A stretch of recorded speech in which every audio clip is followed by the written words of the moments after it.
Bismillahirrahmanirrahim. Assalamu alaikum students. I hope you all are doing good.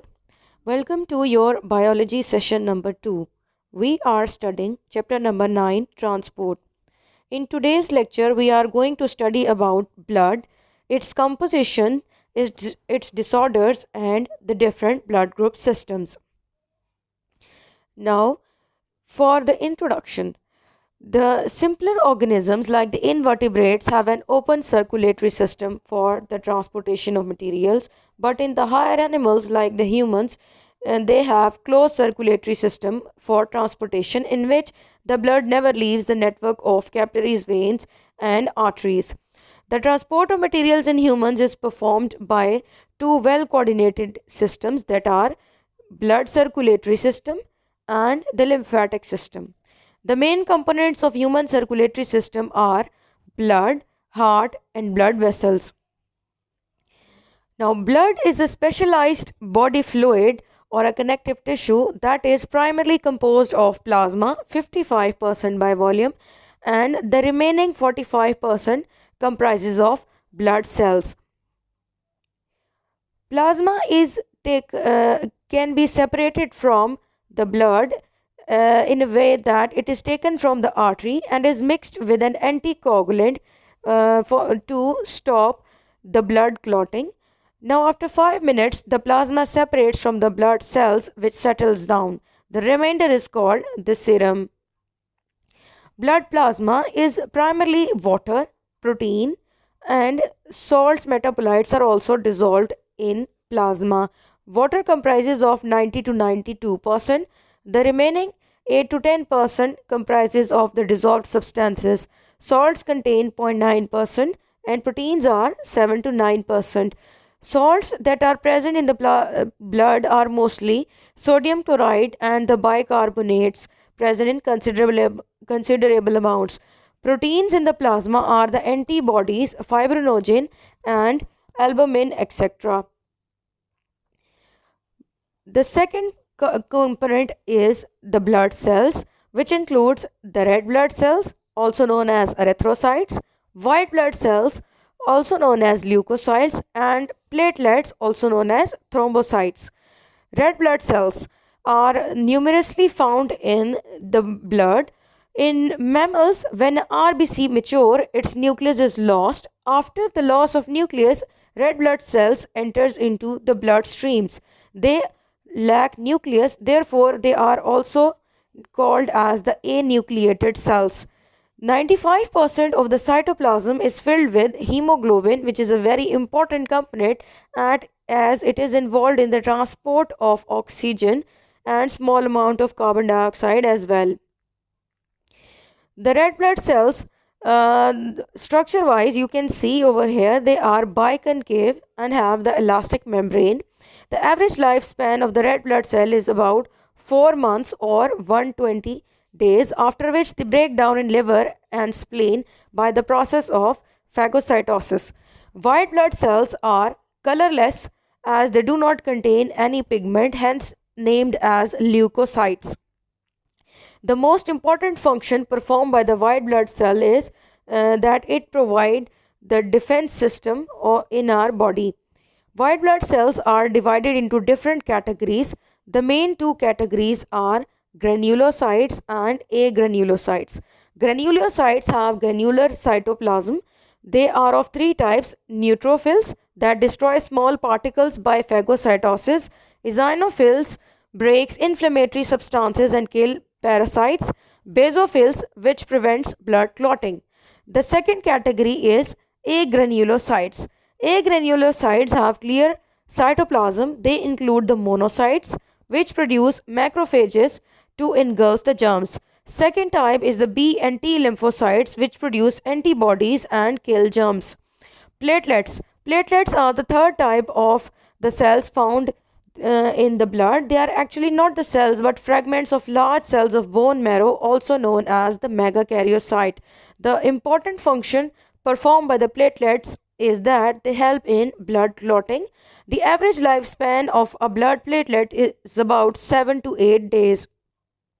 Blood disorders. There are many types of blood disorders. that includes the bleeding disorders, leukemia, and thalassemia. Now, we talk about the leukemia in detail. Leukemia is actually the increased number of production of immature and abnormal WBCs, which we also called as a cancerous mutation, which is in the bone marrow or the lymph, results in the uncontrolled production of defective WBCs. It can be cured by a bone marrow transplant, but it is an expensive treatment but can be effective. Next is thalassemia. Thalassemia is also known as Cooley's anemia on the name of the American physician Thomas B. Cooley. It is a genetic disorder due to the mutation in the gene of hemoglobin. The mutation results in the production of defective hemoglobin, and it results in the poor transportation of oxygen in the body of the patient. It can also be cured by bone marrow transplant, but it does not give 100% cure. Next, we are going to study about the blood group systems. Blood group system are a classification of blood based on the presence and absence of antigen on the surface of RBCs. Now, what is an antigen? Antigen is a molecule that can stimulate an immune response, or we can simply say the antibody production. The first category is the ABO blood group system. In ABO blood group system, it was discovered by Karl and Steiner in 1901. According to this system, there are different type of antigens present on the surface of RBCs, which divides it into 4 categories. If the antigen A is present on the surface of RBC, as you can see in the figure, then the blood group will be blood group A. If antigen B is present, the blood group will be blood group B. If both the antigens are present all together on the surface of RBC, then it is known as the blood group AB. If none of the antigens are present, then the blood group can be called as the blood group O. Now, as far as the antibodies are concerned, antibodies are always opposite to the antigen present. For example, if antigen A is present, antibody will be antibody B. If antigen B is present, the antibody will be anti-A. If both the antigens are present, then none of the antibodies will be present in the blood group. And if none of the antigen is there, then both the antibodies are present in the blood group. Here is a brief summary of the antigens and antibodies in the plasma. Now, for the transfusion of the blood groups, keep in mind that blood group is first of all checked to know if there is no agglutination, which means if there is agglutination, then the blood will start to clot and the person may have adverse reactions in his or her body. For example, the blood group A is also known as the universal donor. As you can see, all the green ticks indicates that it can donate the blood to any of the blood groups. The blood group AB is also known as the universal donor because it can receive blood from all the blood groups. Blood group A can receive the blood from the blood group A only and from AB. Similarly, blood group B can receive the blood or donate its blood to blood group B and to blood group AB only. The second system is the RH blood group system, which is based on the presence and absence of RH factors, similarly as the base of the ABO blood group. It was discovered by Karl and Steiner first of all in rhesus monkey. It is the most complex system with over 45 antigens. Now, the main basic frame of the RH blood group system is that the presence and absence of RH factor indicates that the blood group is either positive or it is negative. If the RH factor is present on the surface of RBCs, the blood group will be RH positive, and if absent, then the blood group will be RH negative.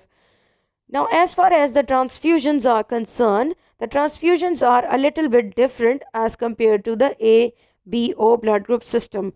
RH positive can donate its blood to RH positive recipient only. RH negative will donate its blood to RH negative. RH negative blood can be transfused to RH positive recipient only if the donor which is Rh negative, has never been exposed to Rh antigen and does not contain any anti-Rh antibody. I hope you enjoyed today's lecture. That's all for today's session. Thank you.